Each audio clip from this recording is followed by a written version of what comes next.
पाप करोगे, पाप का ही फल लगेगा। भला करोगे, भलाई का फल मिलेगा। सोचते नहीं हैं।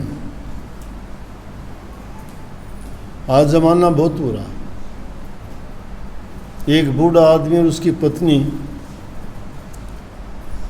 अपने लड़के से जाके कहने लगे कि बेटा हम गांव जाके आएंगे। बोले जाओ। बोले जाना चाहते हैं लेकिन वो तो पैसे तो नहीं है हमारे पास। कहने लगा 1,000 रुपये महीने के देता हूँ, कहाँ गए वो पैसे? बोला वो खर्च हो गए, हमें किराए के लिए उसके पैसे चाहिए तो ही जाएंगे ना। बोला कि रोज़ रोज़ मैं तुम्हें पैसे कहाँ से दूँगा? रखो ये सामान घर में, रहो आराम से, कहीं जाने की ज़रूरत नहीं है। उसका छोटा बच्चा बैठा देख रहा था। छोटा बच्चा। ये बुद्धि ज्ञान सब में है, लेकिन तुम अपने स्वार्थ के बस उसको ज्ञान को ढक देते हो। लालच के बस होके तुम बर्बाद हो जाते हो, लेकिन गलत रास्ता चुनते हो। बेचारे अपना दिल मसोस के बैठ गए, चले गए अंदर। अगले ही दिन उसका पिताजी एक पेड़ लेके आया, पेड़ लगाने लग गया। बोला पिताजी क्या कर रहे हो? बोला बेटा ये आम का पेड़ है। बोला क्या करोगे? है इसको पेड़ को लगाएंगे, अच्छा छाया देगा, बड़ा होगा, ये 5-4 साल में बड़ा हो जाएगा, फिर फल देगा। इसको खाद डालेंगे, पानी देंगे, कीड़ों से बचाएंगे, तो जब जाके 4-5 साल में फल देने लायक होगा। फिर फल देगा ये? बोला कि हाँ। बोला कैसे फल देगा? बोला आम है तो मीठा ही फल देगा। तो इसके लिए मेहनत करनी पड़ेगी, बहुत परवरिश करनी पड़ेगी। और क्या? बोले आपके माँ बाप ने भी आपकी बहुत परवरिश ऐसे ही की होगी ना, तुमने ये फल दिया उनको ये फल दिया, बैठा दिया घर में, 2 पैसे नहीं दे क्या? वो दिन याद करो जब आपको वो उंगली पकड़ के स्कूल भी ले जाया करते, नहाया धोया भी करते, अच्छे कपड़े पहनाया करते, तुम्हें फीस के पैसे भी देते थे, जो तुम्हारा मन करता जो मांगते वो सारी इच्छा पूरी करते थे। और आज वो बेचारे कहीं जाना चाहते थे, तुमने उनको जो है घर में धमका के बैठा दिया। संस्कार रहित जो होता है वो ऐसे ही करते हैं। कोई शराब पीता है, कोई जुआ खेलता है, कोई गलत संगत में बैठ जाता है, कहीं चोरी करता है, डकैती करता है। उसके बहू कैसे रह जाएगी घर में? उसके बच्चे सुखी कैसे हो जाएंगे? फिर दोष किसको दोगे? वो कर्म किसी और ने नहीं किया, तुमने खुद कर दिया। वो करते वक्त नहीं देखते तुम। जो अपने घरों में अच्छे संस्कार, अच्छी शिक्षा, अच्छी तरह बच्चों की परवरिश नहीं करते, उनकी यही हालत होती है। फिर तुम उसे पाखंड में पढ़ते हो, कहते इसको बूझा वाले के पास ले चलो, इसे पंडित के पास लेके चलो, इसको ज्योतिषी के पास लेके चलो, इसको तांत्रिक के पास लेके चलो, ये बाबा आया हुआ है, बाबा सब कुछ बता देता है, बाबा सब कुछ करता है। वहाँ तुम मन चाहे तुम्हें ठगता है, झूठी साची बातें बताता है। अरे मैं कितनी बार कहता हूँ, ये बताओ, परमात्मा ने किसी आदमी को सर्टिफिकेट दे के भेजा है कि जाओ तुम जो है लोगों में जब तकलीफ़ हो, बात हो, तो तुम उनके ये रजिस्टर, ये उनके केस हैं और तुम उनको सबको बताना? क्या बताएंगे? किसके लेख हैं? वशिष्ठ से महासुर ज्ञानी लिख लिख लगन धरे, सिया हरण दशरथ मरण बण बण राम फिरे। वशिष्ठ जैसे महाज्ञानी ने भी लगन लिख के धरी के कल रामचंद्र जी को राज्य गद्दी पर बैठाया जाएगा। वशिष्ठ मुनि कई पीढ़ियों से गुरु थे, मुनि थे, बड़े साधक तप करने वाले योगी, बड़े धर्म के पक्के। उन्होंने लगन लिख के धरा, लेकिन वो लगन लिखा हुआ मिथ्या हो गया। देखते देखते राजगद्दी की बजाय 14 वर्ष का वनवास मिला रामचंद्र जी को, और वो भी नहीं, वहाँ सीता का हरण हो गया, रावण ले गया दुष्ट। और यहाँ पे जो है राजा दशरथ उनके वियोग में प्राण त्याग दिए, और उनको बन बन इतनी ठोकर खानी पड़ी, खाने को रोटी नहीं मिली, रहने को मकान नहीं मिला, सोने के लिए बिस्तर नहीं मिला, जंगलों की राजा होके जंगलों की खाक छाननी पड़ी। क्यों क्यों छानी? राई घटे न तिल बढ़र बिद ना लिखे जो लेख। जो तुम्हारे कर्म तुमने बना के लिख के आए हो ना, वो तुम्हें भोगने पड़ेंगे। बचने का उपाय है, जहाँ बीमारी है, जहाँ तो उसका इलाज भी है, कोई रोग तकलीफ है उसका निदान भी है, और सब चीज़ों का इलाज है प्रभु के नाम का सुमरण करना, चिंतन करना, भजन करना। बुरे, और वो भजन चिंतन कौन करेगा? वो तो वो इंसान करेगा जो बुराइयों से दूर होगा, शराब कबाब मांस मिट्टी से दूर होगा, छल कपट बेईमानी सबको छोड़ देगा, हृदय और आत्मा से शुद्ध और जो पवित्र होगा, अपना हक हलाल की, ईमानदारी की, सच्चाई की कमाई करके अपना खान पान और अपना जीवन बिताएगा, उसको दुख कहाँ से लगेंगे? दुख तो इन डाकेबाजों को लगते हैं, चोर उचक्कियों को लगते हैं डर। जो इंसान अपना कमा के खाता है, घर में रहता है, किसी के साथ फालतू उसका, ये तो हम यूँ सोचते हैं, 1000 वाला सोचता है लाख हो जाए, लाख वाला सोचता है करोड़ हो जाए, साइकिल वाला सोचता है कार हो जाए, कार वाला हवाई जहाज तक के दावे भरता है, मकान वाला कोठी चाहता है, कोठी वाला बंगला चाहता है, बंगला वाला शहर चाहता है, शहर वाला पता नहीं महल चाहता है। किसी चीज़ का अंत थोड़ा है। ये मन की इच्छाएं कितनी दौड़ा लो।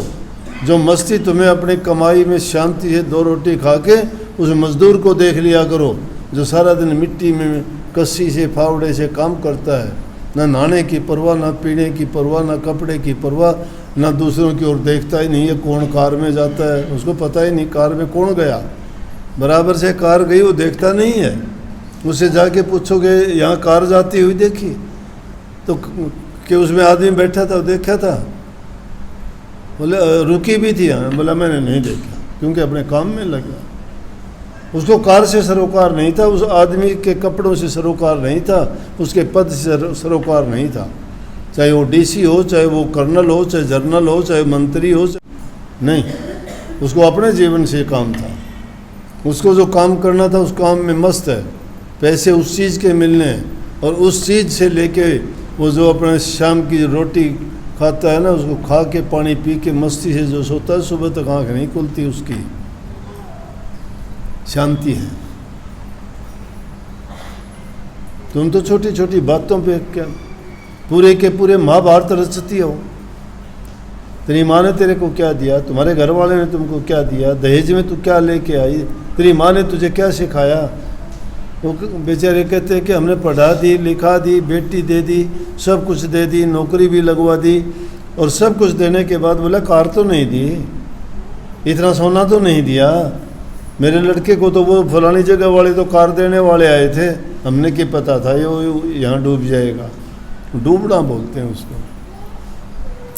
अब वो बेचारी आई अपना घर छोड़ के, माँ बाप को छोड़ के, अपने पुरानी नागरिकता और संस्कार को छोड़ के तुम्हारे संस्कार अपनाती है, तुम्हारे घर में आई है, तुम्हारा घर बसाएगी, तुम्हारी संतान और पीढ़ी चलाएगी। उसको प्यार से स्वीकार क्यों नहीं करते, एहसान क्यों नहीं मानते कि धन्य हो गए बेटी तू हमारे घर में आई है। हम चाहते हैं कि तू इस घर में शांति से रहे, परिवार फले फूले, हमारा वंश चलाए, तू भी प्यार से रहे, और बेटी की तरह स्वीकार कर लो, झगड़े नहीं होंगे, ये बहू नहीं जाएंगे घर छोड़ के। ये तुम्हारे वचन उसको कड़वे मंदे जो बोल के उनको खराब करते हो, वो फिर जहर भर देते हैं उनके दिलो दिमाग में। फिर लड़कियों को अकेली को दोष देते हो, अकेला दोष उनका भी नहीं है। हाँ ये नहीं, कुछ लड़कियां ऐसी होती हैं वो भी बददिमागी करती हैं, क्योंकि उनको घरों से अच्छे संस्कार नहीं मिलते। जिनको घरों से अच्छे संस्कार नहीं मिलते उससे ये हम आशा नहीं रख सकते।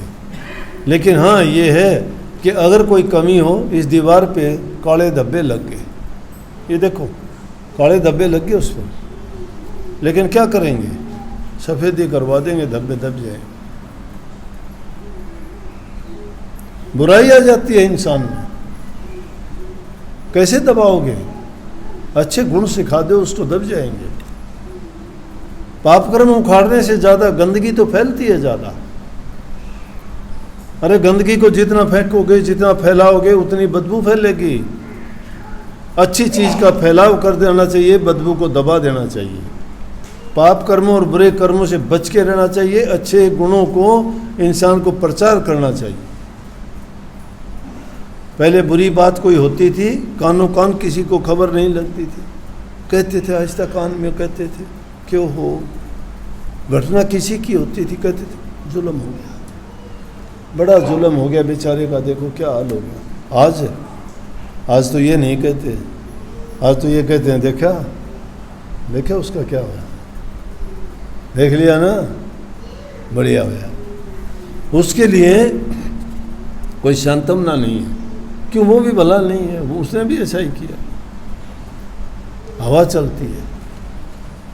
ये धर्म गुरु, ये प्रचारक, ये संत महात्मा फकीर इंसान को अच्छा और सच्चा जीवन जीने की शिक्षा देते हैं। भक्ति कहाँ है, कौन करेगा भक्ति? जिस इंसान के अंदर अच्छे गुण ही नहीं है, पाप भरा हुआ दिल में, तो सुबह से लेकर शाम तक झूठ कपट की बात करते हो, नस नस में बेईमानी भरी हुई है।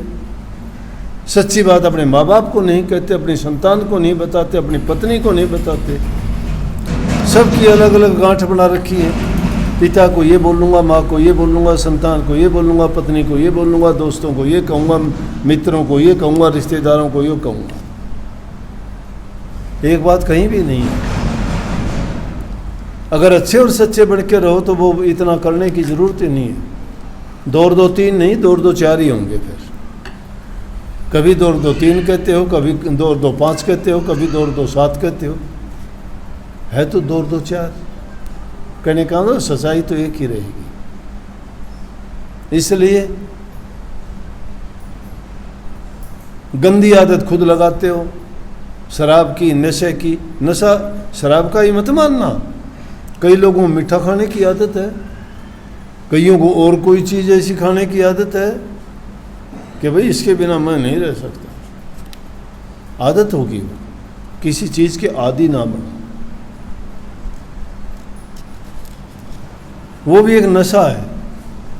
कईयों को नशा चुगली का होता है, 5 7 10 जगह जाके चुगली नहीं कर ले, उसका ये हो गया, उसका वो हो गया, और सबको बता के कह देगी भाण देख तन्ने बताऊँ और किसी ना बताइए, सारा आप प्रचार कराया होगी। क्या मिले उन लोगों को, ऐसे क्यों करते हैं? तो ये चीज़ें आदमी, मैं कहता हूँ, समझ से, विवेक से काम लेना चाहिए। सोच समझ के काम किया अगर भाई, शांति से प्यार से रहोगे, सारी चीज़ अच्छी है। अपना आपस सुधार लो, तुम्हारे लिए दुनिया अच्छी है। अगर काला चश्मा लगा के देखो, धूप कौन दिखा, हमें छाया दिखेगी। समझ गए ना? इन आँखों पर जैसा चश्मा चढ़ा लोगे तुम्हें वैसा ही नज़र आएगा। कपटी आदमी को सारे कपटी झूठे नज़र आएंगे, झूठे न सब झूठे दिखाई देंगे, सच्चे को सच्चे, भगत न सब भगत दिखाई दे। भगत लोग आए हैं, सत्संगी हैं, भगत है।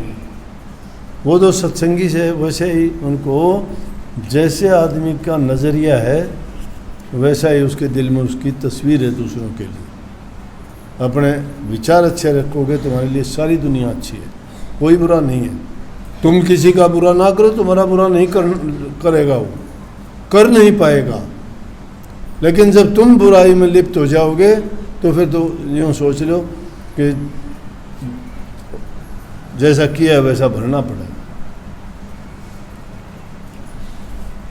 बहुत बहुत आशीर्वाद भाई सबको। राधा राधा।